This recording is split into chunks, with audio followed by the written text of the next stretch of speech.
नमस्कार, जय माता दी। आज हम आपको सुनाएंगे अहोई अष्टमी की व्रत कथा। अहोई अष्टमी का व्रत हर वर्ष कार्तिक मास के कृष्ण पक्ष की अष्टमी तिथि को होता है। इस दिन संतान की सुरक्षा, सुगत भविष्य के लिए माताएं व्रत रखती है। शुभ पूजा मुहूर्त में अहोई माता की पूजा आराधना करती है। पूजा के समय अहोई अष्टमी व्रत कथा सुनने का विधान है। इसके बिना व्रत को पूरा नहीं माना जाता है। महिलाएं कथा सुनने के बाद चांद को जल अर्पित करने के बाद पारण कर व्रत को पूरा करती है। आइए जानते हैं कि अहोई अष्टमी की व्रत कथा क्या है। एक समय की बात है, एक नगर में एक साहूकार अपने भरे पूरे परिवार के साथ रहता था।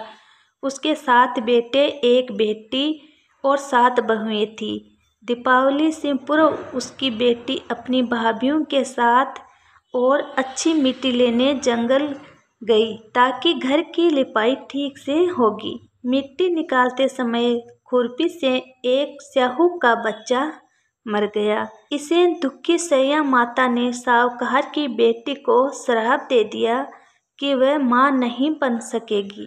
श्राप से उसका कोख बांध दिया। तब साहूकार की बेटी ने अपनी भाभियों से कहा कि उनमें से कोई एक अपनी कोख बंधवा ले। सबसे छोटी भाभी इसके लिए तैयार हो गई। उस श्राप के कारण जब भी वह बच्चे को जन्म देती, वह 7 दिन तक ही जीवित रहता था। इसे परेशान होकर उसने एक पंडित से उपाय पूछा। उसने सुरहिया गाय की सेवा करने को कहा। उसने सुरही गाय की सेवा की। इसे प्रसन्न गाय माता उसे स्याहू माता के पास ले जाती है। तभी रास्ते में एक सांप गरुड़ पक्षी के बच्चे को डसने वाली होती है।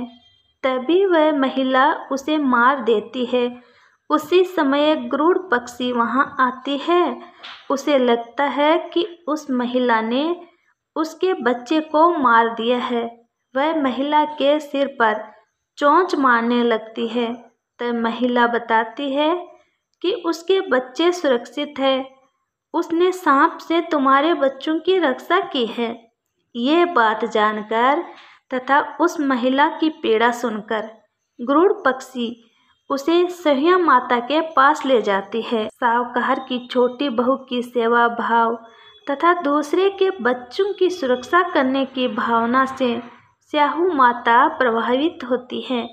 वे उसे 7 बच्चों की माता बनने का वरदान देती है। उनके आशीष से छोटी बहू को 7 बेटे होते हैं और उनकी 7 बहुएं होती है। उसका भरा पूरा परिवार हो जाता है। वह सुखपूर्वक रहती है। तो जय बोलो माता अहोई अष्टमी की।